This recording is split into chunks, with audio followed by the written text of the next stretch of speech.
Good morning, अस्सलाम वालेकुम। Rising Pakistan में आपको कहेंगे खुश आमदीद। मेरे साथ हैं मोहम्मद शुएब, मेरे साथ है सबीन फारूक। राइजिंग पाकिस्तान में आपको कहेंगे वेलकम। इस दुआ इस उम्मीद के साथ कि आज के दिन का आगाज बहुत अच्छा हो चुका होगा या हो रहा होगा। जो जरा देर से दिन का आगाज करते हैं, यकीन जानिए बहुत गलत करते हैं, बहुत कुछ और गलत गलत रहता है और बहुत कुछ मिस करते हैं जिंदगी में। लिटरली जब 12-1 बजे आप सो के उठ रहे होते हैं, आधा दिन आपका जाया, इवन सो के if you wake up at 10-11 तब भी काफी टाइम जाया हो तब चुका भी होता काफी है। टाइम जाया हो जाता है। भाई तो मजबूरी है, पर हम कहते हैं हम नहीं, जागे आदत तो है सब भाई, जागे। आदत है। आप क्यों कहती है मजबूरी? आदत है। We are early riser. ये बात भी है इवन कि ऑन आदत ऑफ है। डे वी डू दैट, जल्दी हाँ उठते वैसे हैं। ये है, क्योंकि जब आप डेली बेसिस पे जल्दी उठ रहे थे तो फिर जब छुट्टी होती है जैसे उस दिन क्लॉक सेट हो जाती है ना। That's true. तो फिर जल्दी उठने की आदत डालें। और अभी क्योंकि समर वेकेशन स्टार्ट होने लगे हैं, बिल्कुल। बच्चों की रूटीन बिल्कुल जो है वो डिफरेंट होने जा रही है।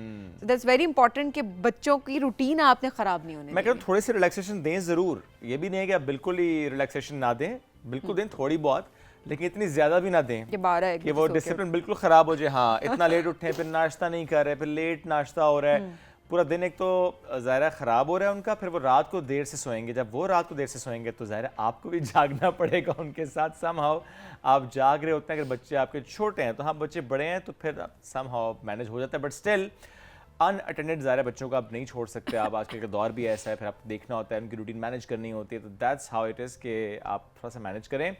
अभी तो कुछ दिन हैं, अभी 1-2 हफ्ते हैं, अभी तो फाइनल्स चल रहे हैं, तो अभी तो बच्चे वैसे भी बहुत ज़्यादा उनकी रूटीन चल रही है टफ। तो लेट्स सी के वो जो आगे छुट्टियों का प्लान आपने अभी से अगर करना शुरू कर दिया है, बिकॉज अभी से ना मैसेज आना शुरू हो गए हैं कि अच्छा ये summer camp, taekwondo, swimming classes, arts classes. तो मेरी बेटी कल से मुझे कहना शुरू हो गया, बाबा मुझे तो आर्ट्स क्लासेस में जाना है। तो मैंने कहा नहीं, व्हाई नॉट स्विमिंग क्लासेस। कहते कि fine I will pick both.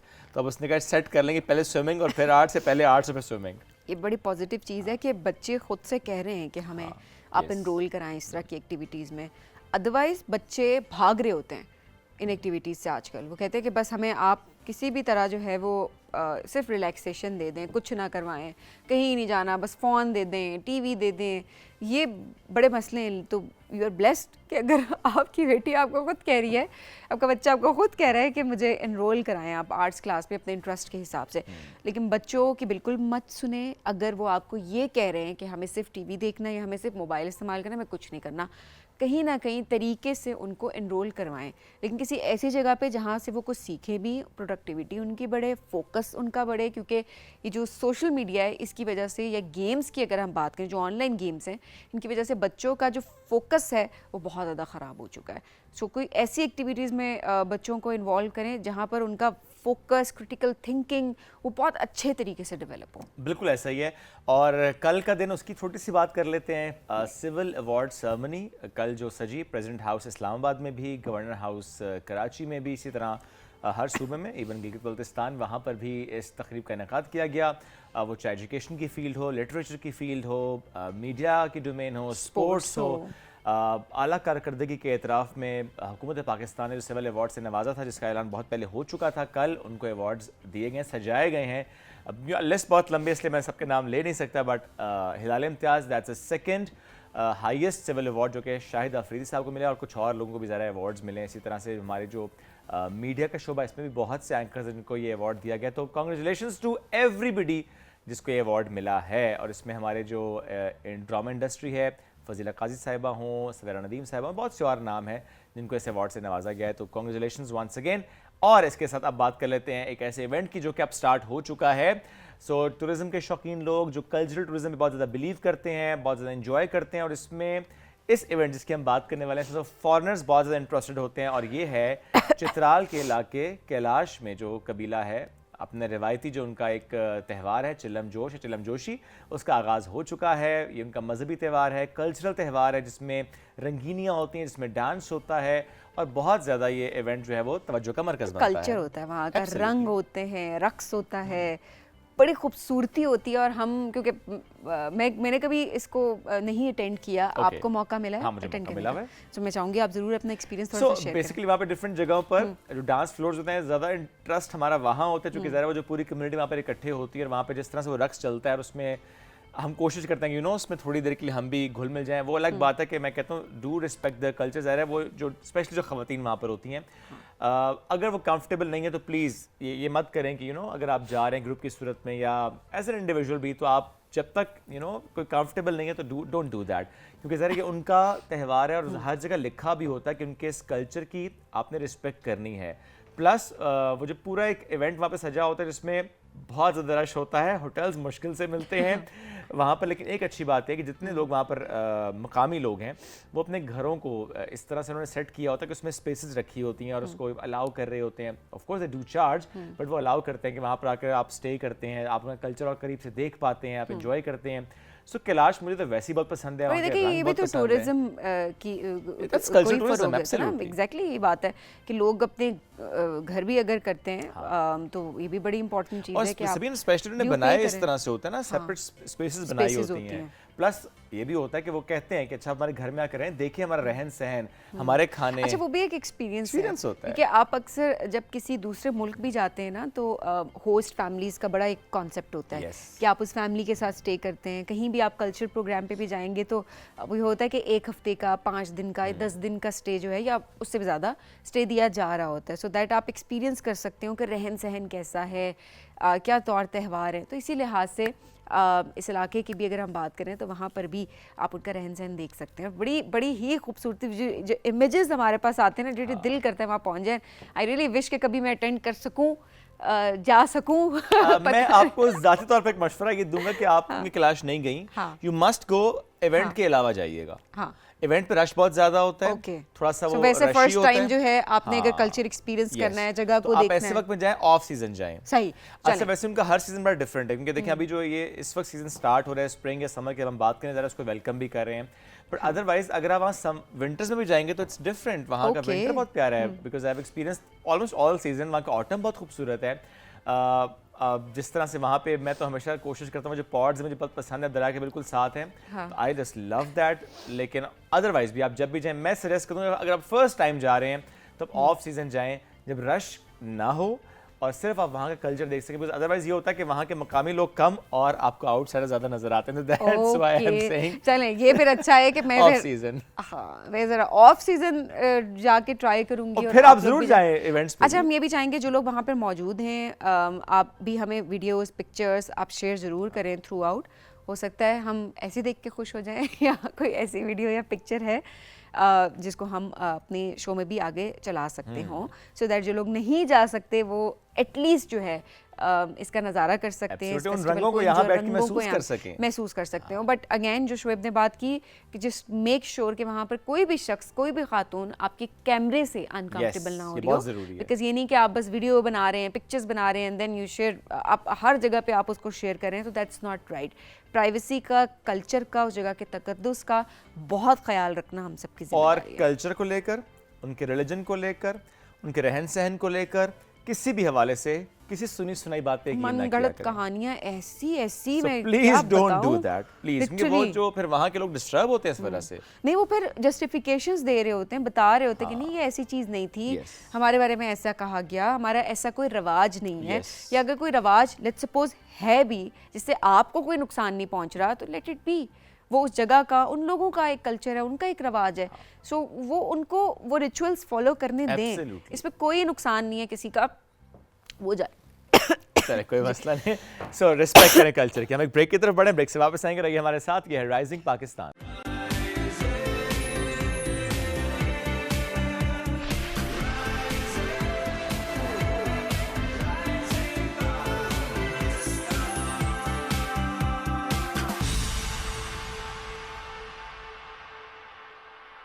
Welcome back. Rising Pakistan में एक बार फिर कहते हैं खुशामदीद। ब्रेक पर जाने से पहले हमने जिक्र किया था वादी कैलाश का, चित्राल की बहुत खूबसूरत वादी, बहुत प्यारे लोग, वहाँ के रंग, वहाँ का कल्चर, और आई एम श्योर कि बहुत से लोग अभी सोच रहे होंगे कि विजुअल्स क्यों नहीं आ रहे। सो अभी के इवेंट के तो नहीं, लेकिन हाँ चूँकि हर साल इसको बहुत ज़बरदस्त तरीके से मनाया जाता है, कुछ विजुअल्स हमारे पास हैं और जिन्होंने ये बनाए उनसे मुलाकात भी अभी कराएंगे, और कैसे ये हमारे कल्चरल टूरिज्म को प्रमोट कर सकता है एक इवेंट या एक इलाका, इस पर बात करेंगे। लेकिन पहले लेकर चलते हैं आपको कैलाश।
खूबसूरत विजुअल्स जिस वक्त हमने देखे, और वाकई वो जो शुएब आप रक्स की बात कर रहे थे ना, वो Yes. वाकई बहुत खूबसूरत है। और यकीन जाने जिसको नहीं भी आता वो कम से कम ज्वाइन करके वो वाइब जो है enjoy वो कर सकता है। एटलीस्ट डेवलप और कलर्स कितने मजे के हैं। कलर्स कितने मजे के हैं, लिबास कितना मजे का है। Yes. मैं I really want to try that. I mean जब मैं पिक्चर्स देखती हूँ तो मेरा बड़ा दिल करता है कि मैं जो कैलाशी ड्रेस है ना, मैं उसको ट्राई करूँ एंड देन कुछ पिक्चर्स लूँ and then I will post that. तो वो अपनी अपनी ख्वाहिशात होती हैं, किसका क्या दिल करता है। तो अच्छी बात है, you should create memories with those events. Exactly. So कल से ये फेस्टिवल जो है वो स्टार्ट हुआ है और 16 तक जो है, 16 बिल्कुल। मई तक जो है वो ये जारी रहेगा। तो अगर आप अभी प्लान कर सकते can हैं go. तो डू इट, प्लान इट। अच्छा, इसमें जो कि रंग बहुत ज़्यादा हैं, तो रेड येलो ग्रीन तो हमें बहुत ज़्यादा नज़र आता है, but I don't know why मुझे ब्लू बहुत अट्रैक्ट करता है। ब्लू। ब्लू भी था ना? अच्छा ओके। सो इसमें बहुत कम खवातीन उस ब्लू ड्रेस में होती हैं, बट मैं जब जब जाता हूँ मैं देखता हूँ कि वो रेड येलो ग्रीन के अंदर एकदम जब ब्लू मुझे नजर आता है तो इट्स वेरी वाइब्रेंट। मेरा बड़ा डिफरेंट भी होता है और स्टैंड आउट करता है ना। एब्सोल्युटली। चलिए जी, इस हवाले से बात भी करते हैं। उस शख्सियत से बात करते हैं जो कि वैसे ही घूमने फिरने के बहुत शौकीन है, उसको एडवोकेट करते हैं, खूबसूरत पाकिस्तान दुनिया को दिखाते हैं। उनकी एक कंपनी भी इसको रन करें और वो ट्रैवल को लेकर बहुत ज़्यादा पैशनेट हैं। कैलाश कितनी बार गए हैं, इवेंट्स में कितनी दफ़ा गए हैं, ऑफ सीजन कितनी दफ़ा गए हैं, कैलाश को कितना उन्होंने अंडरस्टैंड किया, कितना एब्जॉर्ब किया है, हम बात करेंगे मोइन साहब से। ट्रैवल विद मोइन के नाम से इनका पेज है। मोइन अख्तर ने हमें ज्वाइन किया। अस्सलाम वालेकुम मोइन भाई, कैसे हैं? बिल्कुल ठीक ठाक, thank you very much for the invitation ji. बहुत शुक्रिया मोइन भाई। कितनी बार मौका मिला कैलाश विजिट करने का? मल्टीपल टाइम मैं देख चुका हूँ। इवेंट भी अटेंड करना चाहिए, मैंने भी किए, आपने भी किए हैं। बिल्कुल। और इसके अलावा जैसे आपने जिक्र किया कि ऑफ सीज़न है, उसमें ज़रूर जाना चाहिए ताकि वो भी एब्जॉर्ब करें जो उसका असल कल्चर हेरिटेज वो चीज़ें भी हैं। अब तो फेस्टिविटी है, अब तो मेरे ख्याल में जाना वक्त हो गया। बिल्कुल ऐसा। और आई थिंक मोइन भाई ऐसा भी है कि चूंकि हम बेसिकली जब एक किसी भी शहरी इलाके से वहाँ जाते हैं, रश को छोड़ के जाते हैं, तो हमारी ख्वाहिश ये होती है कि जरा पीसफुल हो, थोड़ा सुकून हो, रश ना हो। बिल्कुल। मैं ये नहीं कह रहा इवेंट्स पे ना जाएं, जरूर जाएं, ज़रा उसकी अपनी एक रंगीनी है, लेकिन अगर इवेंट पे भी जाके इतना रश आपको मिल रहा हो तो फिर आप कहते हैं किधर आ गए हो। ये भी होता है कि जो मतलब पहली मतलब पहले गए हुए हैं, ऑलरेडी एक्सपीरियंस किया हुआ है कल्चर एंड वहाँ का पीस सब, तो वो जरूर जाएं। वो तो जरूर जाएं। बट ऑब्वियसली जो फर्स्ट टाइम जा रहे हैं वो भी दे कैन ट्राई, अपने अपने की बात है। We encourage that. Absolutely. And it's not just one event, throughout the year इनके बहुत सारे इवेंट्स हो रहे हैं। मल्टीपल टाइम किया जा पे, सकता है। हाँ बिल्कुल। और उन सब की डिफरेंट वाइब्स है। Yes. जैसे अब ये है कि जी बाहर आ रही है, बाहर का कन्वर्ट इस्तकबाल होगा। एग्जैक्टली, जाहिर है वहाँ पे फसलों को के लिए वो दुआ कर रहे हैं और इकट्ठे हो रहे हैं सारे। इसी तरह फिर जब वो फसल काटने का टाइम आएगा अगस्त में, आप फिर जा सकते हैं। एक और इवेंट आएगा। इवन आप ये है कि जब बिल्कुल फ्रीजिंग होता है, कोल्ड होता है, आप सर्दियों आई में जा लव सकते हैं। दैट। मैंने तो सबसे ज्यादा एंजॉय उसको किया है, ऑटम का वो जो एक सीजन था। अच्छा, वैसे आपने कितनी मरतबा ये फेस्टिवल चिलम juice festival as a festival तो मैंने एक बार किया है। अच्छा। कि मैंने इसे अटेंड किया है एज अ फेस्टिवल।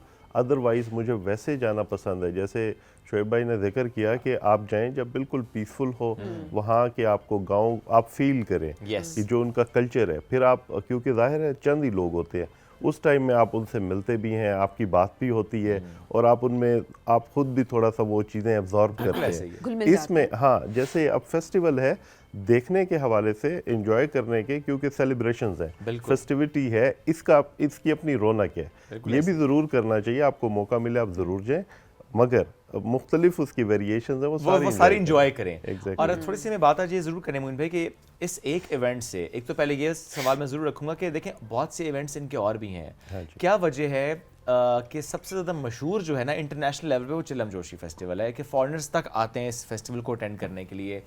एक तो ये कि क्या वजह है कि ये ज़्यादा पॉपुलर हो गया इवेंट, और दूसरा ये कि हमारे कल्चरल टूरिज्म पे कितना इसका अच्छा इम्पैक्ट है। हाँ, जो सबसे इम्पोर्टेंट है, ये जो इवेंट है ये सदियों से आ भी रहा है, चलता भी रहेगा, क्योंकि मजहबी अकीदत है, उसी के साथ कनेक्शन है जिसको ये सेलिब्रेट करते हैं। फेमस इसलिए है क्योंकि मेरे ख्याल में पाकिस्तान में ज़्यादा फेमस है। अब यहाँ पे लगभग छुट्टियाँ होने वाली होती हैं, हमारा टूरिज्म लगभग इसी तरह चलता है। किक ऑफ होता है इस टाइम हाँ, पे। जब और दूसरा जब मैदानी इलाकों में गर्मी पड़ती है तो सब चाहते हैं किसी ठंडी जगह जाएं। अच्छा, फिर आपके पास टाइम भी यही होता है कि जी आप इसमें घूम फिर सकें। और फिर फॉरेनर्स भी जब आते हैं तो वो भी, क्योंकि जाहिर है हम जिस चीज़ को ज़्यादा प्रोजेक्ट करेंगे अल्टीमेटली दुनिया में वही फैलेगी। तो अब सर्दियों में, हालांकि वो भी पूरा एक इवेंट है, मगर इतने लोग नहीं होते जितने इस सीजन में इस इवेंट पे होते। एग्जैक्टली। और फिर ये चलता इसलिए हमेशा रहेगा क्योंकि जाहिर है वो वेलकम कर रहे हैं, इधर से बाहर है, मौसम कन्वर्ट हो रहा है, गर्मियों की तरफ जा रहा है, फिर दुआएं कर रहे हैं अपनी फसलों के लिए, मवेशियों के लिए, अपने लिए, फैमिलीज़ के लिए, तो वो एक पूरी मतलब उसको वो सेलिब्रेट भी करते हैं, मजहबी अकीदत भी है, तो ये इस और वजह देखिए से कनेक्शन भी तो है ना जो बिल्ड रहते हैं थ्रू आउट। किस तरह से ये यंगस्टर्स को कनेक्ट रखता है अपने कल्चर के साथ, पाकिस्तान के साथ? देखें, जो सबसे बड़ा मसला है, ग्लोबलाइजेशन हो रही है। अब मैंने भी टी शर्ट पहनी हुई है कि हमने इंटरनेशनल चीज़ें एब्जॉर्ब कर ली हैं, सारा कुछ हम इसी तरह एक ही यूनिफॉर्मिटी होती जा रही है। ये इसलिए बड़ा इम्पॉर्टेंट है, एक तो लाइव है, अलाइव है, और हमें, क्योंकि हमारे पाकिस्तान तो इतना डाइवर्स है, सबको एब्जॉर्ब करता है, सबको जगह देता है, सबको जोड़े रखता है, तो ये देखना इसलिए ज़रूरी है। जब सदियों से ये यहाँ पर मौजूद हैं, फैमिली है, उनका अपना बिलीफ सिस्टम है, वो अपने बिलीफ के साथ पाकिस्तान में है, बिल्कुल ठीक है जी, और सब उनको एब्जॉर्ब करते हैं, रखते हैं अपने पास। और जवानों के लिए कि जी देखें कितनी पुरानी हमारी तहजीब, सकाफ़त, ये चीज़ें आ रही हैं जो अलाइव हैं, वो जब आप करीब से देखते हैं, समझते हैं, आप मज़ीद उसको सपोर्ट भी करते हैं, मज़ीद इसे ज़िंदा भी रखते हैं। और दुनिया के लिए भी मिसाल है ना कि जी दुनिया छोड़ के किसी एक कल्चर की तरफ जा रही है, वेस्टर्न साइड पे आप जा रहे हैं, जबकि हमने अपनी चीज़ें रखी हुई हैं, बचाई हुई हैं और संभाली हुई हैं आगे के लिए। क्या चिलम जोशी फेस्टिवल सिर्फ रक्स का नाम है? नहीं, इसमें बहुत कुछ है।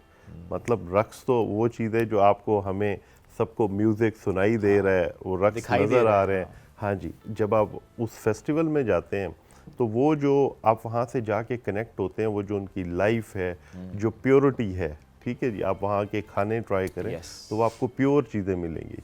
म्यूज़िक तो है ही है, ये जैसे कल्चरल, ये जो आप जिक्र कर रहे थे कि जो उन्होंने कलरफुल लिबास पहने हुए हैं, तो वो उनका बिलीफ सिस्टम के साथ कनेक्टेड है।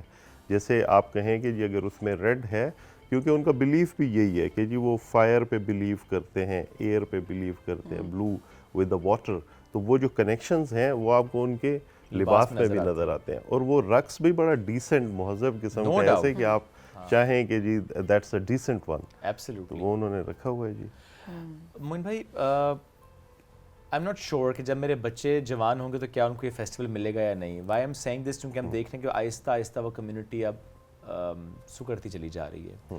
If I am not wrong तो आई थिंक 3000 के करीब नंबर आ चुका है अभी, क्योंकि देखिए 3 वहाँ पर वैलीज़ हैं, बरीर, बम्बुरेत और रंबूर, और ज़्यादातर जो सयाहों का एक फोकस होता है, इवन हम भी जब जब गए हैं हम बम्बुरेत ही जाते हैं, रंबूर या बरीर में नहीं जा रहे होते। हम इसको कैसे उस कम्युनिटी को प्रोटेक्ट कर सकते हैं कि उनका ये कल्चर, उनका ये मज़हब, क्योंकि देखें ये वो चीज़ है जो कि पूरी दुनिया में कहीं नहीं है। दैट्स ओनली स्पॉट जहाँ पे ये मौजूद है कल्चर। क्या रीज़न क्या है कि conversion is one of the reason, और भी रीजंस हैं। अच्छा, मैं आपको बताऊं, जो एक गलत ख्याल है हमेशा से हर किसी का, वो ये कि हम चाहते हैं कि दूसरा तब्दील हो, बजाय इसके कि हम खुद तब्दील हों, या उसे हम एक्सेप्ट कर लें कि वो जैसे भी हैं, जो भी उनका बिलीफ सिस्टम है।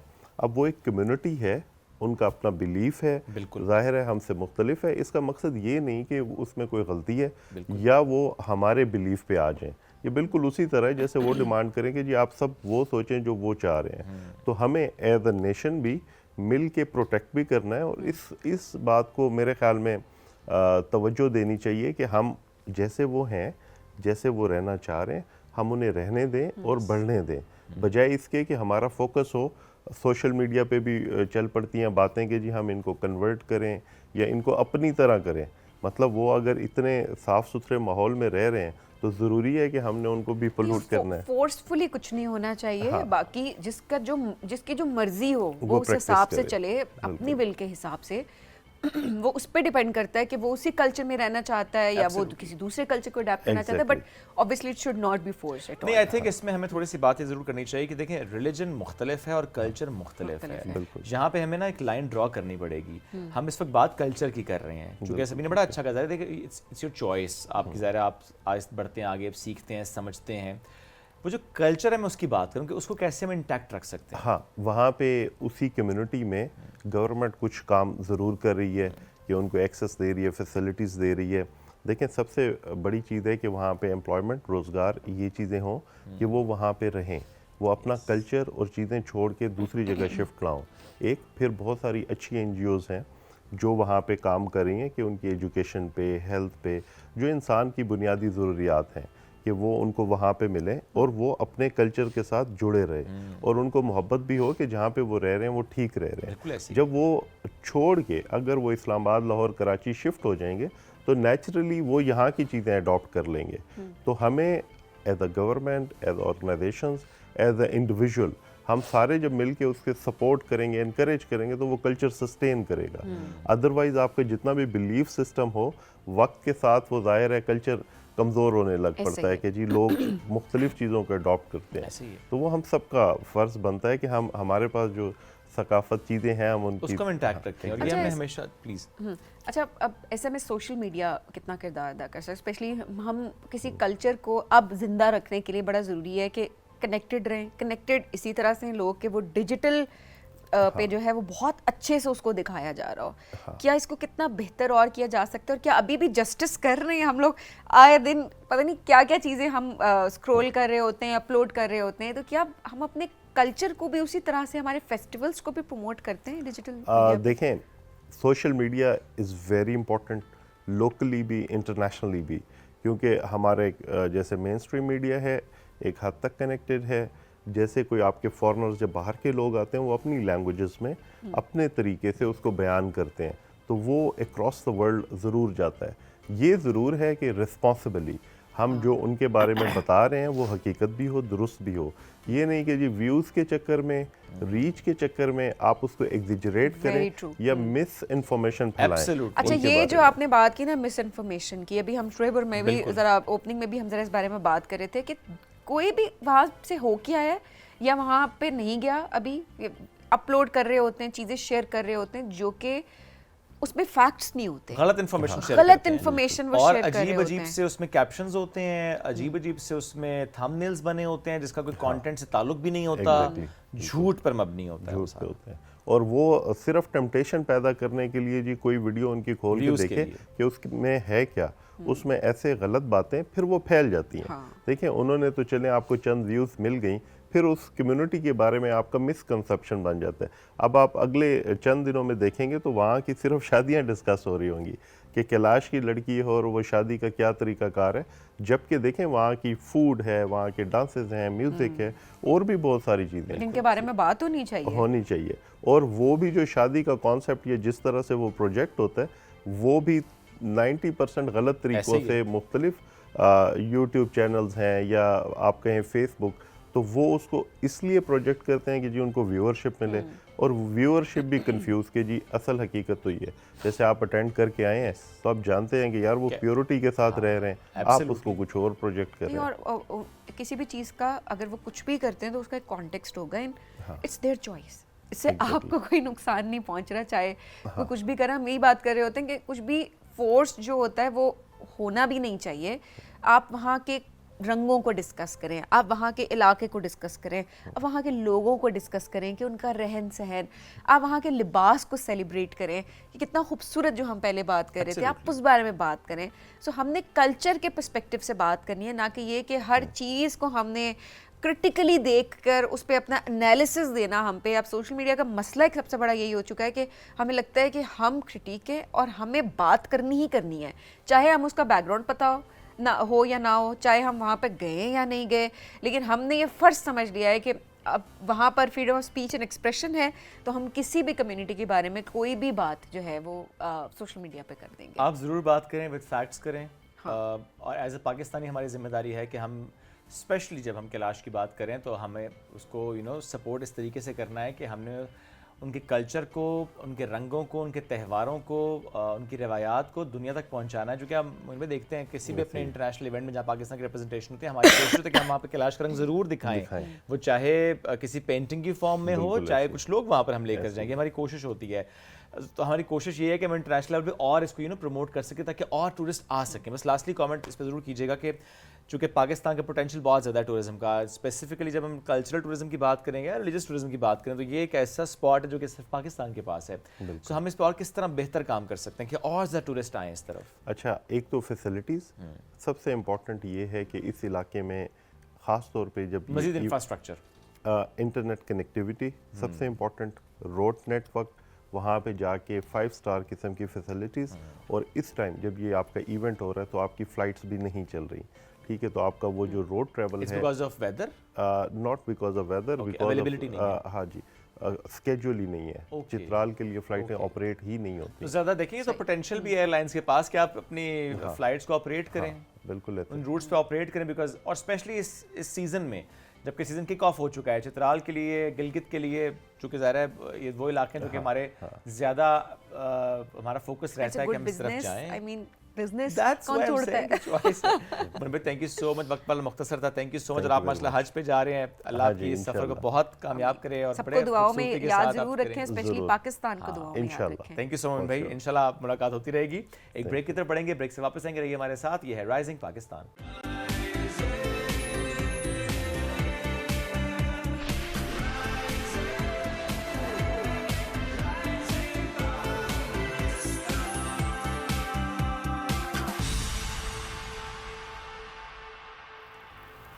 Welcome back. राइजिंग पाकिस्तान में एक बार फिर कहते हैं खुश आमदीद।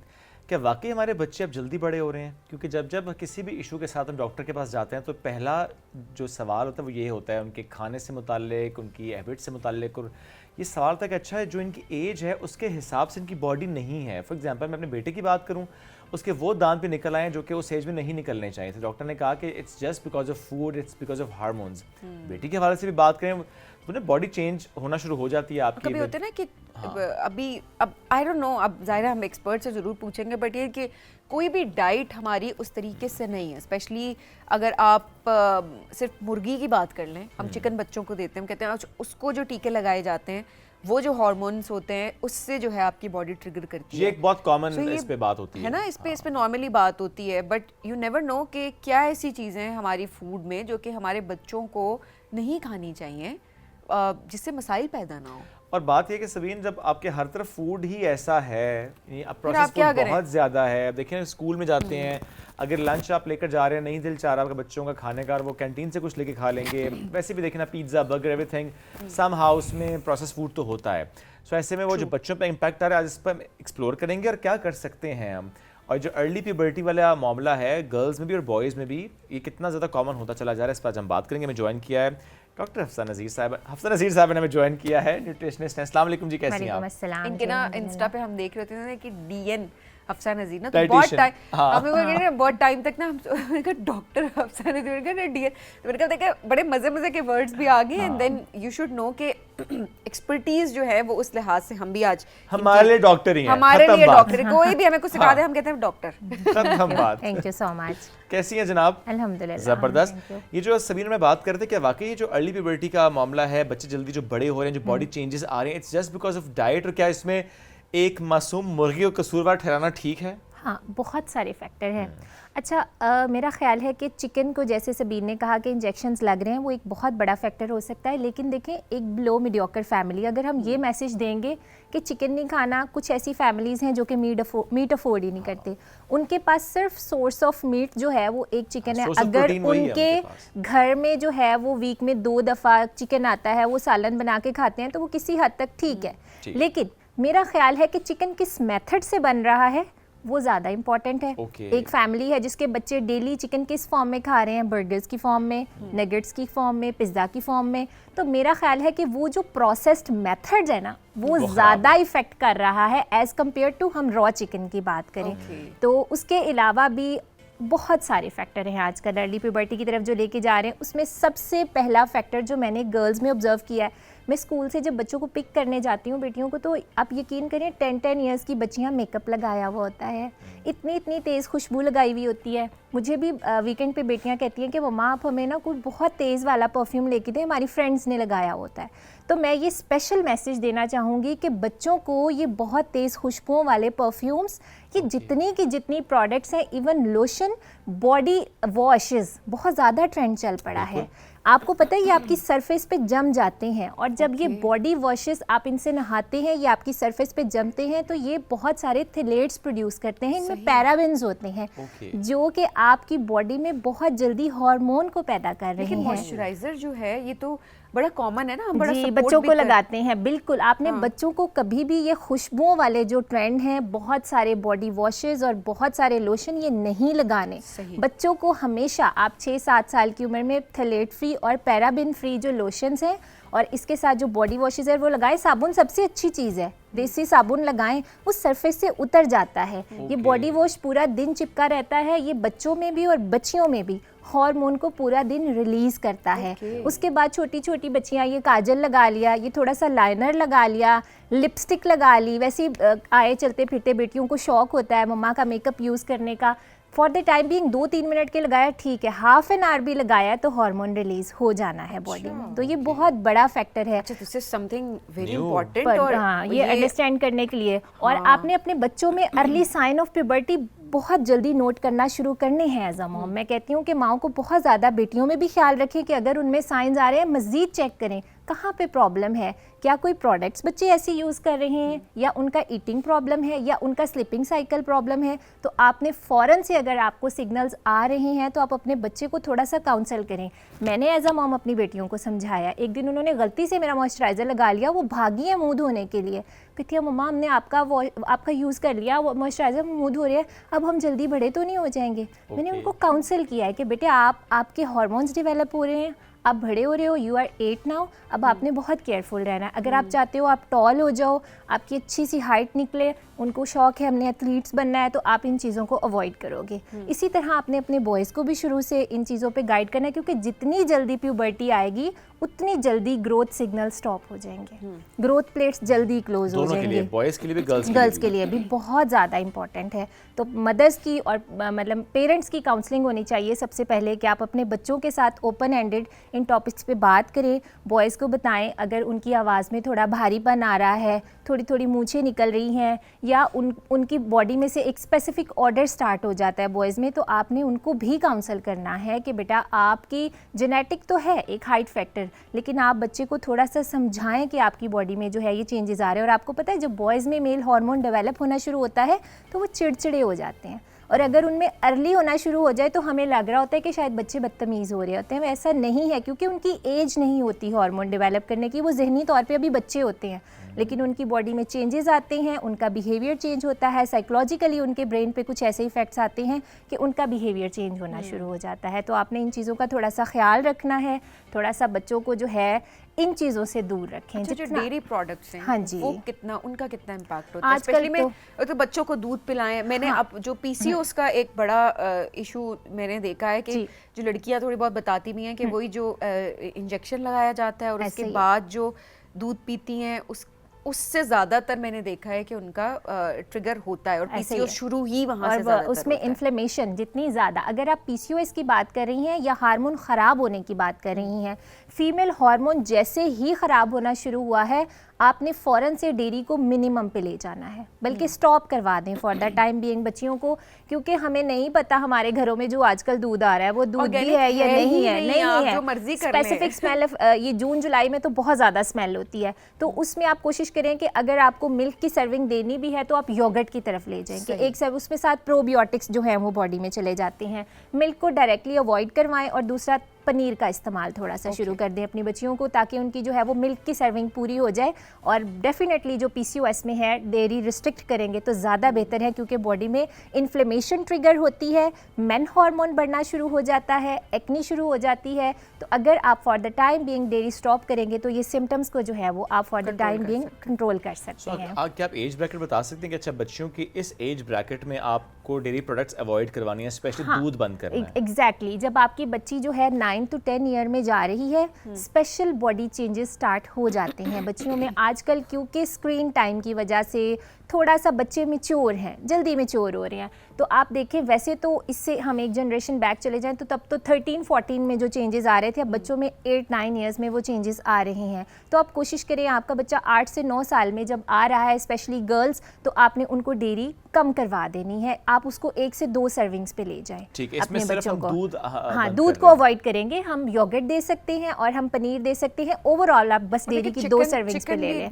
चिकन को अवॉइड करवाएं और उसके प्रोसेस मेथड पे ज़रा बहुत ज़्यादा ख्याल रखें कि आप किस, और कोशिश करें कि बीफ दे दें अपने बच्चों को, बड़ा गोश्त है वो खिलाना शुरू कर दें या मटन खिलाना शुरू कर दें, रिप्लेस करना आहिस्ता आहिस्ता शुरू करें। हाँ, ये भी है ना, माओ की काउंसलिंग होने वाली है। और बच्चों को साबित है खिलाएं, बच्चे खाते हैं, माओ मेरे के बच्चे बनाने का खा लेते तरीका हैं भी बड़ा सारा मैटर कुछ। करता है कि आप किस सब्जी में ऐड करें या उसको किस बिल्कुल तरीके ऐसे से ही है, आपने बिल्कुल बनाना ऐसे है। ही इसमें आई थिंक हमारा मसला ये भी है ना कि हमने जनरली भी ना इसको सर पे सवार कर ले, और हमारे बच्चे तो नहीं खाते हाँ, गोश्त। नहीं ऐसा नहीं है। जब ये आप बातें बच्चों हम घर में करते हैं तो बच्चे नहीं खाते फिर। आप बच्चों को स्टोरी टेलिंग शुरू करें। मेरे तो खा लेते हैं, वो तो खुशी खुशी बाबा ये काओ बड़ी मीट अच्छी खाना बात है है। कि हाँ, आपने बहुत हैबिट अच्छी बात है। मैं कह रहा हूँ डेवलप करनी आप पड़ती है अपने habit। बच्चों को स्टोरी टेलिंग स्टार्ट करवाएं। जैसे आपने कोई भी फूड इंट्रोड्यूस करवाना है, आपका बच्चा 4 इयर्स का है, 5 इयर्स का है, आप उसको स्टोरी टेलिंग करवाएं। जैसे कोई भी आपने, जैसे आजकल ग्रीन सब्जियां हैं, हम आजकल, मैं अपने बच्चों को एक दिन वो टिंडो पे कोई लतीफ़ा बना था, मैंने उनको सुनाया, उनको समझ ही नहीं आई क्योंकि उनके नज़दीक वो बहुत अच्छी फूड है। तो आप थोड़ा सा अपने बच्चे को स्पिनच खिला रहे हैं, ये बच्चों को थोड़ा वेजिटेबल से, आजकल कद्दू आए हुए हैं, इनके इतने बेनिफिट्स हैं।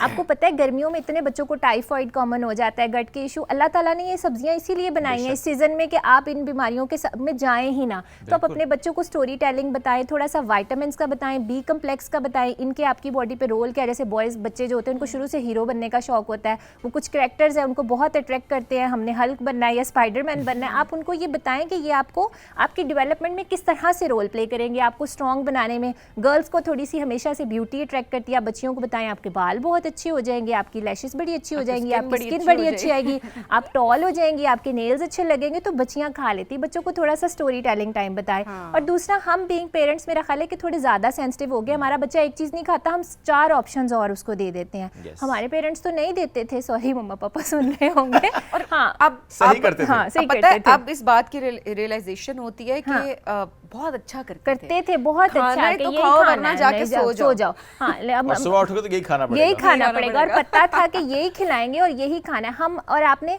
कोशिश करनी है कि जब आपका बच्चा नहीं खा रहा तो उसको इधर उधर के ऑप्शंस आपने नहीं देने, आपने उसको वही चीज़ 3 से 4 दफ़ा ऑफर करनी है, बच्चा खाएगा।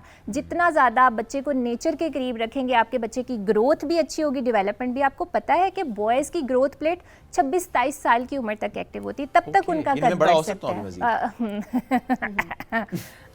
अब आपके बच्चे, अब आपके पोते पोतियां बड़े होंगे। तो age is just the number. हाँ, तो जो है ना, और इसी तरह गर्ल्स की भी जो ग्रोथ प्लेट है वो 24-25 तक जो है वो एक्टिव होती हैं। और हमारे यहाँ बहुत सारी फीमेल्स ये सोचती हैं once the cycle is started, इसके बाद जो है वो वेट जो कद नहीं बढ़ेगा। ऐसा कुछ नहीं है। आप जितना ज़्यादा नेचर के करीब रखेंगे, आप उतनी ज़्यादा जो है वो अपनी हाइट बढ़ा सकते हैं और आप इस अर्ली पुबर्टी को जो है वो अवॉइड कर सकते हैं। ओके, अच्छा हफ्सा, मेंटल हेल्थ कितना बड़ा फैक्टर है? बिकॉज हमारे बच्चे कंपैरिजन्स में होते हैं हर वक्त, चिड़चिड़ापन सोशल मीडिया से होता है। अपने दौर की हम बात करें तो हमारे ऊपर कम से कम ये वाले प्रेशर्स नहीं थे, और मसाइल थे, वो तो ज़ाहिर सबके साथ ही होते हैं, लेकिन ये कंपैरिजन वाला कोई ऐसा चक्कर नहीं था कि एक रेस में थ्रू आउट आपका माइंड जो है ना वो एक ऑब्वियसली एक रोलर कोस्टर पे सवार है। बिल्कुल इमोशनल एक तरह से हम रोलर कोस्टर पे हर वक्त सवार रहते हैं। ऐसे ही है। सो ये मेंटल हेल्थ, ये कितना बड़ा कंट्रीब्यूशन? ये बहुत बड़ा कंट्रीब्यूशन है। बच्चे जितना ज़्यादा स्ट्रेस होगा उतना ज़्यादा कॉर्टिसोल का जो हार्मोन है वो बच्चों के माइंड में ज़्यादा रिलीज़ होना शुरू हो जाएगा, और एट द एंड ये सारी चीज़ें जो हैं ये ट्रिगर कर रही होती हैं कहीं ना कहीं आपकी ग्रोथ में। आज मैं बीइंग पेरेंट इस चीज़ को बहुत ज़्यादा चैलेंज है, ये बहुत बड़ा हम इसको फेस कर रहे हैं। बच्चे स्कूल जाते हैं, अपनी फ्रेंड्स से मिलते हैं, आके बहुत सारी चीज़ों की डिमांड्स करते हैं, हमें इतना पता ही नहीं होता, मतलब मुझे नहीं पता बहुत सारी चीज़ों का। तो मेरा ख्याल है कि उसमें भी आप अपने बच्चे की मेंटल हेल्थ का स्पेशल ख्याल रखें कि उसको क्या चीज़ ट्रिगर कर रही है। आपका बच्चा जो भी, क्योंकि आजकल हम स्क्रीन से नहीं दूर रख सकते, जितना भी है स्क्रीन टाइम आपका बच्चा 1 घंटा 1.5 घंटा, कुछ ऐसे व्लॉग्स है, आप यकीन करें सबीन, जिन पे मेरा बहुत इख्तलाफ है, जो बच्चे वो व्लॉग्स देखते हैं, बच्चों वाले कंपैरिजन्स करते हैं। हर अक्ल वाले इंसान का होगा। हाँ, नहीं व्लॉग बनाना अच्छी बात है, मैं सिर्फ वो गुड मैसेजेस जैसे कि ये रिच है, ये पुअर है, हमारे बच्चे अभी से ये बातें सोचना शुरू हो गए हैं कि रिच क्या है, पुअर क्या है, ज़्यादा पैसे क्या हैं, कम पैसे क्या हैं। आप अपने बच्चे का स्क्रीन टाइम का बहुत ख्याल रखें। फिर वो बड़ी बड़ी गाड़ियाँ बच्चों को दिखाई जाती हैं, स्पोर्ट्स कार छोटे छोटे बच्चों की दिखाई जाती हैं, बड़े बड़े स्विमिंग पूल्स दिखाए जाते हैं। तो ये चीज़ें कहीं ना कहीं बच्चों के ब्रेन को बहुत ज़्यादा ट्रिगर कर रहे हैं।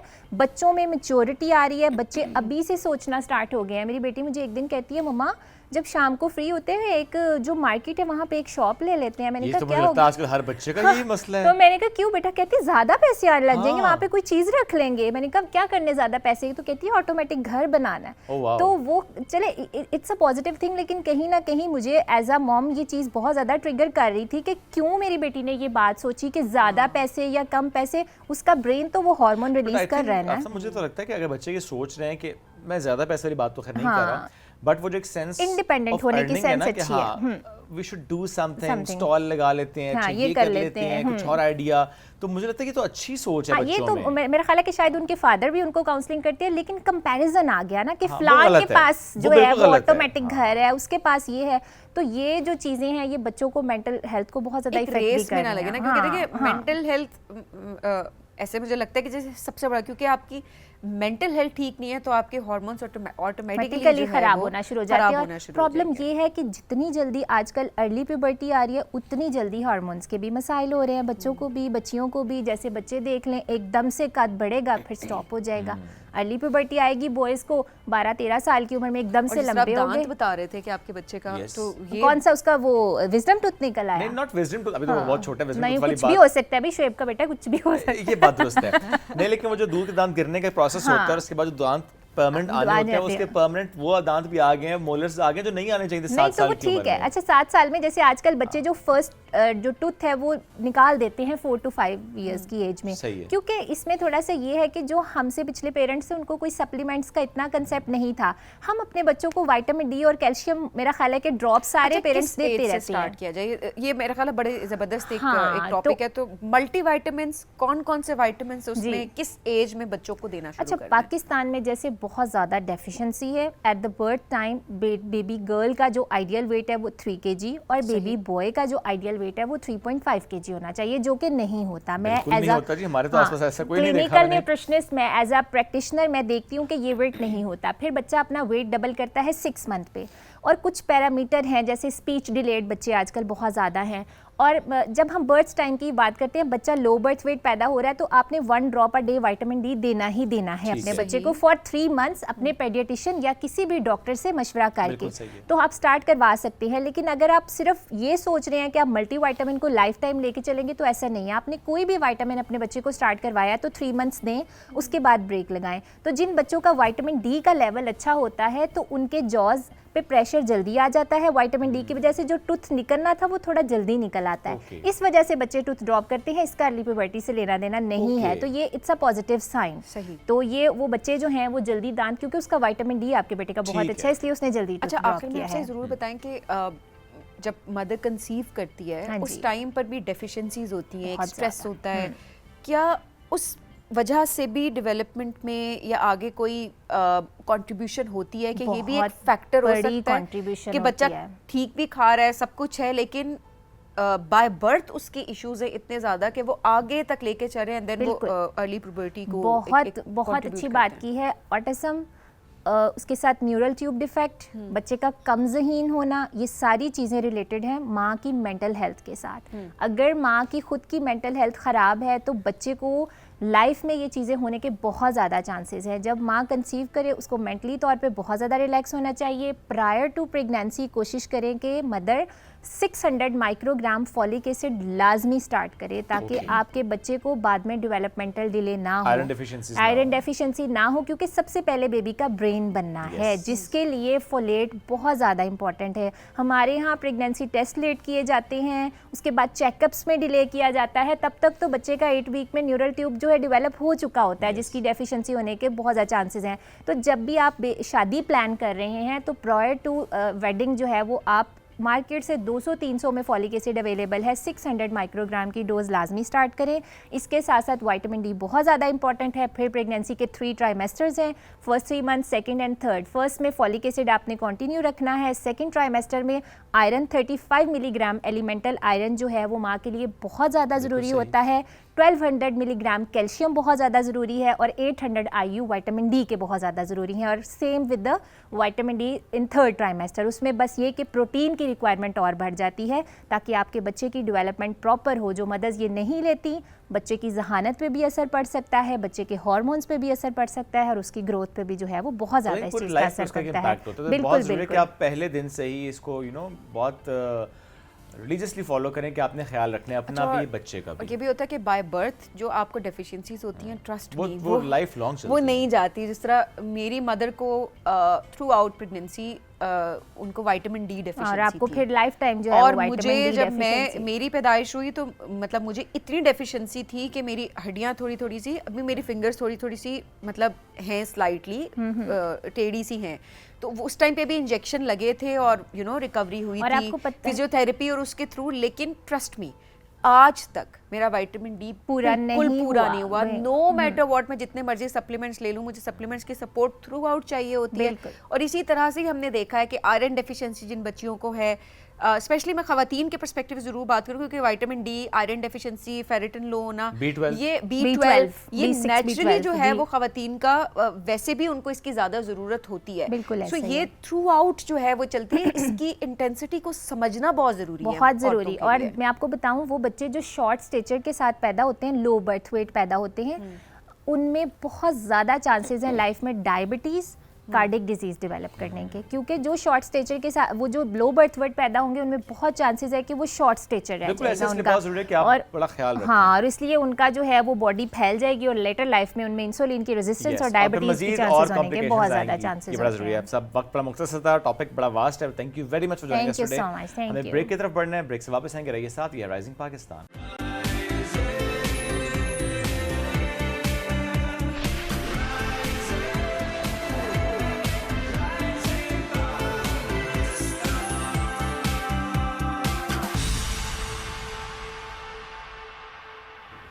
Welcome back. राइजिंग पाकिस्तान में एक बार फिर कहते हैं खुश आमदीद। आज बात करते हैं हम मुकाबले के इम्तिहान की। जब हम छोटे थे, स्कूल में भी, कॉलेज में भी, हमारे उस्ताद भी कहते थे बस मुकाबले का इम्तिहान, ये आपका फोकस होना चाहिए। ठीक है, और भी ज़्यादा एवेन्यूज़ होते हैं, बट जिसका फोकस वाकई हो जाए फिर इस तरफ, वो वाकई इस तरफ चल पड़ता है। हम बात करें सिविल सर्विस की, नहीं CSS की, ज़्यादा इसमें प्रोविंशियल लेवल के भी एग्ज़ाम्स होते हैं। मुकाबले का जो इम्तिहान है ना, होता बहुत टफ है। हमने बहुत से लोगों को देखा है जो कहते हैं बस लगा दिए पूरे पूरे साल इसकी तरफ। क्या स्ट्रैटेजी होनी चाहिए, किस तरह से इसमें आपने पढ़ना होता है, किस तरह से आगे बढ़ना होता है, कैसे कामयाब आपने होना होता है और कितना फोकस्ड होना होता है, आज इस पर भी बात करेंगे। और एक ऐसे शख्सियत ने हमें ज्वाइन की है, is a Fulbright scholar as well माशाल्लाह। उन्होंने मास्टर्स किया पीस एंड कॉन्फ्लिक्ट स्टडीज़ में। जब उन्होंने CSS पास किया, हाल ही में उनका रिजल्ट आया, पाकिस्तान एडमिनिस्ट्रेटिव सर्विस में उनकी एलोकेशन हुई है और उनकी 40th पोजीशन माशाल्लाह आई है। तो ज़रा पूछूंगा कि वाज इट फर्स्ट अटेम्प्ट और क्या मामला रहा। Let's welcome Ubaidullah. कोहिस्तान से इनका ताल्लुक है, तो अपने इलाके को भी रिप्रेजेंट यहाँ पर करें। Kohistan is beautiful by the way. Let's welcome. अस्सलाम वालेकुम जी। वालेकुम सलाम। कैसे हैं Thank you so Ubaidullah? much। मैं अल्हम्दुलिल्लाह ठीक, आप सुनाएं। अल्हम्दुलिल्लाह। बिल्कुल ठीक। कितनी मर्तबा आपने ट्राई किया सबसे क्योंकि लोगों की सबसे बड़ी क्यूरोसिटी होती है ना, 40th पोजीशन है, बट CSS के लिए कितने अटेम्प्ट्स आपने किए? क्या पहली मर्तबा में clear हो मेरी गया? फर्स्ट अटेम्प्ट थी और माशाल्लाह। मैं जैसे ही मैं मास्टर्स करके US से आया था तो मैंने डायरेक्टली ही प्लान बनाया था कि मैंने CSS देना है और फर्स्ट अटेम्प्ट में अल्हम्दुलिल्लाह मेरा जो मेरी कैसे, एलोकेशन क्या स्ट्रेटजी थी आपकी? मैं जब US से वापस आया तो मेरे पास कोई 8-9 माह बचे थे एग्ज़ाम्स में। पहले 2-3 माह तो मैंने रेस्ट लिया क्योंकि मेंटल ब्रेक काफ़ी ज़रूरी था। एक एक्सटेंसिव प्रोग्राम से मैं होके आया था। उसके बाद मैंने अपनी जो जर्नी स्टार्ट की, पहले थोड़ा स्ट्रेस लिया क्योंकि CSS का नाम ही प्रेशर क्रिएट करता है। लेकिन बाद में मैंने अपने आप को ये समझाया कि अगर मैं इसको लाइफ और डेथ बना दूंगा तो फिर मेरी प्रिपरेशन जो है वो इफ़ेक्ट होगी। इसलिए मैंने जो है अपने आप को ये समझाया कि इसको मैंने एज एनी अदर एग्ज़ाम ही ट्रीट करना है। और फिर जो है मैंने गोल्स बनाए, माइक्रो गोल्स बनाए, वीकली में गोल्स बनाता था, हम्बल गोल्स बनाता था, क्योंकि अगर आप डूएबल, जी बिल्कुल, आप अगर एक ऐसा गोल बनाएं वो आप अचीव ना कर पाएँ तो फिर आप डिसअपॉइंट होते हो और फिर वो आपकी जो वो प्रेप्स जो है वो इफ़ेक्ट होती हैं लाजमी। उसके अलावा मैंने जो है टारगेटेड स्टडीज़ की, मैंने इधर उधर की जो है बुक्स जो लोग मार्केट्स में होती हैं वो मैंने नहीं पढ़ी। जो सिलेबस FPSC की तरफ से हमें मुहैया किया जाता है उसी को मैंने फ़ॉलो किया। और एक चीज़ जो मैं मेंशन करना चाहूँगा, मैंने आर्टिफिशियल इंटेलिजेंस का पॉजिटिव यूज़ किया। सही। एक नॉन ट्रेडिशनल तरीका है, अब नया तरीका है, एक रियलिटी बन चुका है, लेकिन इससे काफ़ी मेरी जो प्रिपरेशन थी वो एफिशिएंट हो गई। मैंने अपने नोट्स जो हैं वो AI पे बनाए, इंफॉर्मेशन को मैंने ऑर्गेनाइज उसी के थ्रू किया, आउटलाइंस कुछ बनाई, तो उससे मेरी जो प्रिपरेशन थी वो काफ़ी एफिशिएंट हो गई और मेरा काफ़ी सारा टाइम बचा जो मैंने बाकी चीज़ों में, बाकी बुक्स आर्टिकल्स पढ़ने में मैंने वो टाइम जो मैंने बड़ा यूज़ किया। मुख्तलिफ हो गया बिकॉज ज़रा अभी AI का यूज़ होना शुरू हुआ है, स्पेशली एकेडमिक्स में हम ज़्यादा इसका यूज़ देख भी रहे हैं। इफ़ यू कैन गाइड जितने एस्पिरेंट्स हैं इस वक्त हमें सुन रहे हैं कि how to use AI in preparation of CSS। जी मैं अपना जो एक्सपीरियंस है मैं वो शेयर करना चाहूँगा, क्योंकि टाइम कम था मेरे पास, तो मैंने बुक्स जो थी वो मैंने एक AI एजेंट भी बनाया और उसको मैंने बुक्स दी और उनको कहा कि मुझे नोट्स प्रॉम्प्ट्स मैटर करते हैं आप बिल्कुल ऐसा ही है। तो वो उन्होंने वो नोट्स मुझे शॉर्ट एटॉमिक नोट्स मुझे बना के दिए और मैं साथ साथ वही बुक्स वही आर्टिकल्स मैं ख़ुद पढ़ता था और मेरे लिए एक शॉर्ट नोट्स तैयार होते थे जो मेरे लिए रिवीजन में मेरे लिए काफ़ी हेल्पफुल होते थे। तो ये मैंने एक जो है एक तरीका यूज़ किया। और ये लगा कि इसने बहुत फ़ायदा पहुंचाया। बहुत फ़ायदा इसलिए पहुंचाया कि इसने मेरा काफ़ी टाइम बचाया, जिससे मैंने काफ़ी ज़्यादा बाकी जो है कंटेंट को मैंने कंज्यूम किया जो कि इम्पोर्टेंट था। एंड रिवीजन भी आसान रहती है ना, बिकॉज आप उन शॉर्ट नोट्स के थ्रू फिर आप रिवीजन क्विकली कर लेते हैं। जी बिल्कुल, रिवीजन के लिए टाइम भी ज़्यादा आपको मिलता है। अच्छा, क्या 8 to 9 मंथ्स आपके पास बचे तो थे, लेकिन अक्सर हमने देखा है कि वो जो मेंटल ब्रेक की आप बात करें ना, शायद जो CSS एस्पिरेंट्स होते हैं वो लाइक मेंटल ब्रेक पे इतना फोकस नहीं कर रहे होते, क्योंकि दिन रात पढ़ के उसके बाद वो एक टाइम पे ये कहते हैं कि हम ब्लैंक हो गए, स्पेशली एग्जाम के टाइम पे ब्लैंक हो गए। सो ये जो किस तरह से आपने अपनी मेंटल हेल्थ को बेहतर रखने, उस प्रेशर को आपने अपने ऊपर हावी नहीं होने देना, थोड़ा इस बारे में भी टिप्स ज़रूर दें। जी ये बहुत ज़रूरी है और मैं अपना भी यही कहूँगा। पहले मैंने थोड़ा सा जब स्टार्ट किया तो मेरा जो लाइफस्टाइल था थोड़ा सेडेंट्री था, मैं कमरे में रहता था इस डर से कि कहीं मेरा टाइम ज़ाया ना हो जाए। लेकिन उससे अब मसला ये होता है कि अगर आप अपने आप को एक कमरे में बंद करोगे तो बहुत ज़्यादा पॉसिबिलिटीज़ हैं कि बर्न आउट हो जाओ आप। जो टाइम आप बचाने की कोशिश कर रहे हो वो अगर आप कमरे में रहें तो अगर आप बर्न आउट हो जाओ तो आपका शायद 1 महीना ज़ाया हो जाए। तो तरीका मैंने फिर ये अपनाया कि मैं एक्सरसाइजेस करने मैंने शुरू कर दी। मैं पार्क्स में जाता था, वॉक करता था, थोड़ी सी एक्सरसाइजेस कर लेता था, वीकेंड्स पे दोस्तों के साथ घुल मिल लिया। तो ये चीज़ें काफ़ी। ख़ानदान की शादियाँ छोड़ी आपने? मैं मेरे ख़ानदान में इस वक्त अल्हम्दुलिल्लाह कोई शादियाँ हुई नहीं थी, तो मैं बच गया। लोगों ने भी ब्रेक ली हुई थी। जी। तो ये चीज़ें काफ़ी ज़रूरी है क्योंकि वो हार्मोनल बैलेंस और मेंटल बैलेंस काफ़ी लाजमी होता है, क्योंकि एक बहुत रिगरस और एक्सटेंसिव एक जर्नी होती है आपकी, तो उसके लिए आपका मेंटल बैलेंस होना काफ़ी ज़रूरी है। ऑलराइट, जब आपने अटेम्प्ट दे दी, ये सारे पेपर्स आपके हो गए, तो यू न्यू इट कि यू विल क्रैक इट? मुझे यकीन था कि पास हो जाऊंगा, लेकिन उसके बाद इंटरव्यू आया और मैंने इंटरव्यू में बहुत अच्छा स्कोर किया। I was I scored the second highest in the nation in interview. तो ये उम्मीद नहीं थी कि इतना अच्छा स्कोर आएगा पहली अटैम्प्ट में, लेकिन ये उम्मीद थी क्योंकि मेरे बेसिस काफ़ी स्ट्रॉन्ग थे, मास्टर्स मैंने किया था, तो इतना मसला मुझे था नहीं। मुझे यकीन था कि पास हो जाऊंगा, लेकिन इतनी अच्छी पोजीशन मिलेगी इसका मुझे यकीन नहीं था। और आई थिंक वो जो आपकी थ्रू आउट एक स्टडी का पैटर्न भी रहा, and for sure as a Fulbright scholar जो एक्सपोजर आपके पास था, जो कॉन्फिडेंस आपके पास था अपने आप को प्रेजेंट करने का, उसने बहुत फ़ायदा पहुंचाया होगा फॉर श्योर इंटरव्यू। फिर भी कोई टिप्स आप देना चाहती हूँ फॉर इंटरव्यू, क्योंकि इसमें आपने सेकंड हाईएस्ट स्कोर लिया है? जी बिल्कुल। इंटरव्यूज़ के लिए मैं ये कहना चाहूँगा कि एक तो CSS का इंटरव्यू जो होता है वो थोड़ा सा डिफरेंट होता है, इसमें काफ़ी आपसे एकेडमिक क्वेश्चंस भी रिपीट होते हैं, लेकिन मुझे लगता है कि इंटरव्यू में कंटेंट से ज़्यादा आपको अपने कंपोजर पे काम करना चाहिए, आपने अपने कॉन्फिडेंस पे, और वो चीज़ प्रैक्टिस से ही आती है। आपने काफ़ी ज़्यादा मॉक्स देने हैं, जितने भी एकेडमीज़ यहाँ पे प्राइवेट एकेडमीज़ होती हैं वो अवेलेबल हैं, वो एक अच्छा आपको एक कंड्यूसिव एनवायरनमेंट देती है जहाँ पे आप प्रैक्टिस कर गाइडलाइंस सकते अच्छी हैं। मिल जाती है। जी बिल्कुल। तो मॉक्स जितना आप ज़्यादा दे सकते हैं वो बेहतर है। आपको जो है आपको एक मेंटोर अपना आपके पास होना चाहिए जो आपको गाइड करे, आपकी स्ट्रेंथ, वीकनेसेस, और आपने अपनी जो बॉडी लैंग्वेज है उसके ऊपर भी काम करना है, क्योंकि वो पैनलिस्ट जो होते हैं वो ज़्यादातर आपके कॉन्फिडेंस, आपकी पर्सनालिटी, इस चीज़ को ज़्यादा देखते हैं बजाय कि वो कंटेंट को देखें, क्योंकि उसका टेस्ट ऑलरेडी पेपर्स में हो चुका होता है। तो कॉन्फिडेंस से ही आप जो है अच्छा स्कोर कर सकते हैं। बिल्कुल जी जी। अच्छा, इंटरनेशनल एक्सपोजर जो है जी। वो बड़ा इम्पोर्टेंट होता है, जी, बट बिल्कुल। ऑब्वियसली हर किसी को मौका नहीं मिलता जी, कि वो बिल्कुल। से पहले किसी का एक्सपोजर हो, और आपका था जिस आपको हेल्प आउट जी किया। बिल्कुल। क्या ऐसी चीज़ें हैं जो कि आप चाहते हैं कि कैंडिडेट्स को पता हो ऑलरेडी, ताकि वो इंटरव्यू में या रिटन में उनको एक कंट्रीब्यूट कर सकते हैं? ये CSS की जो जर्नी है ये मेरे हिसाब से ये इस 1 साल और 9 महीने की नहीं है। ये आपका जितना भी आपका जो बचपन से लेकर अभी तक जितनी भी आपकी जो पढ़ाई होती है, आपका एक्सपोजर होता है, वो सब इस्तेमाल होता है। तो मुझे लगता है जैसे ही अगर किसी बंदे ने ये अपना एक प्लान बना लिया है कि मैंने कम्पिटिटिव एग्ज़ाम्स में मैंने जो है मैंने अटैम्प्ट्स देनी है और मैंने पास करना है, तो उसके लिए उनके लिए ये ज़रूरी है कि वो शुरू से ही मतलब अपनी फ्रेंड्स सर्कल्स यूनिवर्सिटीज़ में ऐसे बनाएं कि वहाँ से उनको ये एक कॉन्फिडेंस मिले, एक्सपोजर मिले।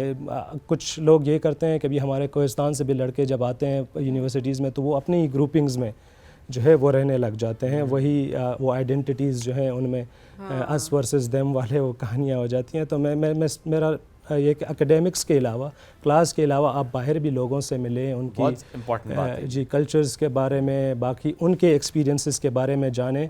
और आप जब रिलेशंस और कनेक्शंस बनाते हैं तो उससे आपको काफ़ी कुछ सीखने को मिलता है, और ये चीज़ें सारी जो हैं आपके CSS एग्ज़ाम्स में काम आती हैं। और मैं तो यही कहूँगा कि ये चीज़ें जहन में रखें, आप अपने आप को अकेला करके यूनिवर्सिटीज़ में ना रखें। ये यूनिवर्सिटीज़ के थ्रू आउट आपकी ये तैयारी हो रही होती है, बस आपने जो है इसको चैनल उसी तरह करना ये है। बहुत इंपॉर्टेंट मौजू यहाँ पे छेड़ दिया। हालांकि हमारा आज मौजू था नहीं, क्योंकि हम बहुत सी यूनिवर्सिटीज़ में देखा है उबैदुल्लाह, स्पेशली कायद-ए-आज़म यूनिवर्सिटी का ये इशू रहा है काउंसिल्स का, कि पंजाब की काउंसिल अलग बन जाएगी, बलूचिस्तान की अलग बन जाएगी, KP की अलग बन जाएगी, सदर्न पंजाब की अलग बन जाएगी।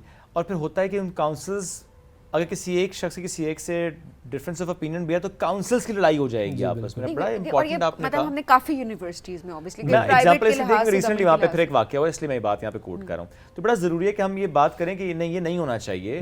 आपने बड़ा अच्छा कहा कि जब आप अपने इलाके से आते हैं तो ज़रूरी नहीं कि आपने बस अपनी कम्युनिटी के साथ एक ग्रुप बना के रहना। नो, आप घुले मिले, जाने पहचाने, बात करें, एक दूसरे के ओपिनियन को रिस्पेक्ट दें, समझें, सुने, बात करें, डायलॉग करें। रिस्पेक्ट अदर्स ओपिनियन बहुत इंपॉर्टेंट है, तभी आपकी तैयारी हो रही है, एक्सपोजर आपको मिलता भी है। फॉर श्योर जब आप बाहर जाते हैं उसका एक्सपोजर का लेवल ही एक अलग हो जाता है।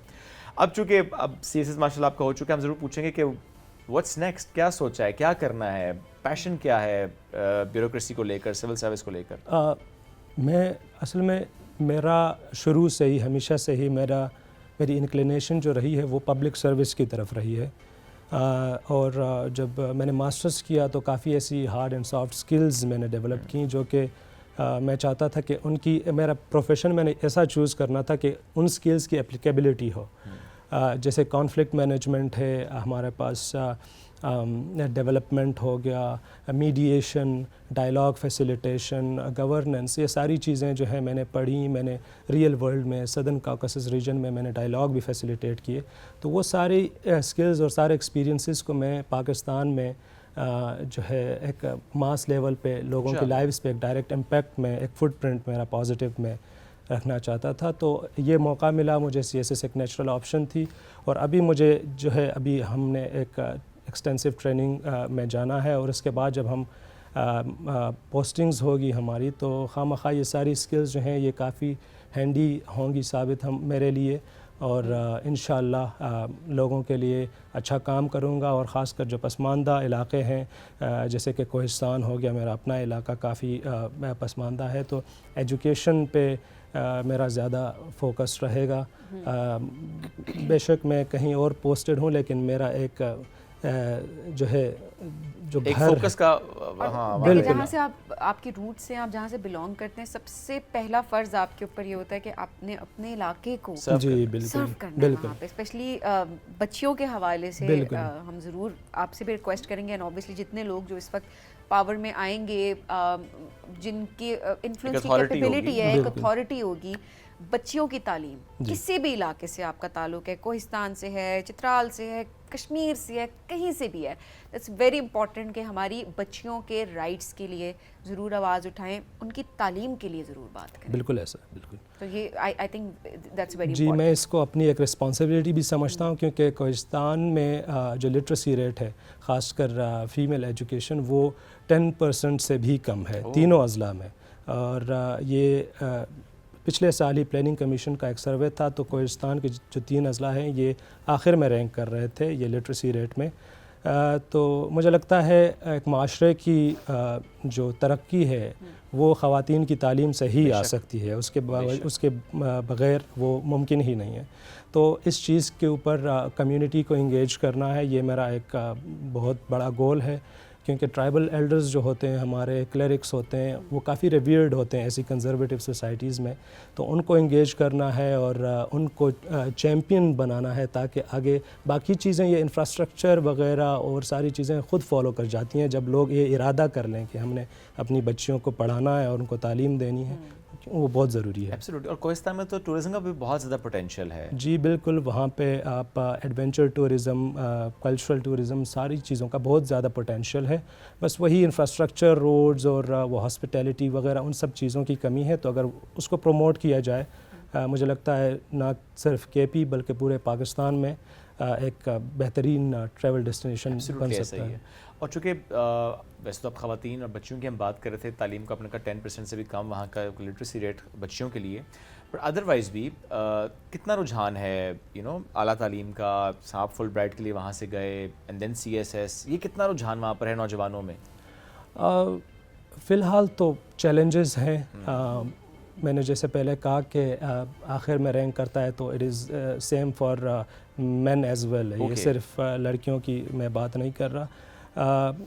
FSC तक लोग अक्सर कर लेते हैं, और उसके बाद जो मेडिकल और इंजीनियरिंग के अलावा अगर कुछ और ना हो, वो कुछ कोटाज़ हैं, अगर उनमें वो पास ना हो तो वो फिर छोड़ देते हैं पढ़ाई। अच्छा। सोशल साइंसेस की तरफ या बाकी जो हमारे पास बाकी स्टेम साइंसेस हैं, की तरफ नहीं जाते। बहुत कम लोग जाते हैं, हैंडफुल लोग होते हैं। तो वो अब बेहतर हो रहा है, एक मस्बत डायरेक्शन है मेरे हिसाब से, लेकिन वो बहुत स्लो है और एक एक्सपोनेंशियल ग्रोथ की ज़रूरत है इस सोच में। मुझे लगता है कि आपने बाकी फील्ड्स, और अल्हम्दुलिल्लाह मेरी कामयाबी की वजह से मुझे लगता है ये एक मैसेज भी है हमारे कोहिस्तान के नौजवानों को कि सिर्फ 1-2 फील्ड्स नहीं हैं, बाकी चीज़ों में भी आप इंस्पिरेशन हैं। ऑब्वियसली देखें, हम हर इलाके की जब बात करते हैं ना, कि कोई भी कुछ भी एक्सेल करता है, तो वो सिर्फ आप अपने लिए नहीं कर रहे होते, आप मिसाल होते हैं बाकी लोगों के लिए भी, और वो तमाम लोग आपको देख के मोटिवेट होते हैं। सो दैट्स वेरी इंपॉर्टेंट कि इंस्पिरेशन बने, और अगर हर कोई इंस्पिरेशन बनना शुरू कर दे तो वो तो और ही एक बहुत ही अच्छी बात हो जाएगी, चाहे किसी भी इलाके से आपका ताल्लुक है।